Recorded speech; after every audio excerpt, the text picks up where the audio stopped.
Welcome. In this video, we'll talk about adding your very first podcast to GetPodReviews. After you've signed up for the application, you'll be taken to this screen. And there is a big notification right here in the middle of the window that says, hey, you can add a podcast. If you click that green button, that will start the process of adding your first podcast. Or you can click My Podcast and add podcast. When I click the button, a window pops up and asks me to start typing the name of my podcast. You'll see we start to auto-complete based upon a search, and you should be able to find your podcast in the list. So I'll hit the select button beside the podcast that I want to add.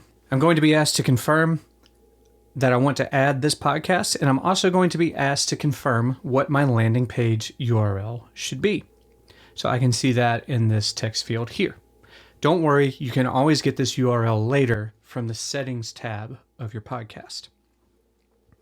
So once this looks good, I'm going to hit add podcast, and it's going to be added to our system. And you are taken to that settings screen that I told you about. You can see that this is the URL of your landing page, and you can see that there's a notification here that says, hey, we're checking for reviews for this podcast. The first time we check for reviews, it may take a minute or two for them to show up, but they should show up relatively quickly. In fact, if I hit reviews, I should probably already have some in here. This is how you add your first podcast to GetPodReviews.com.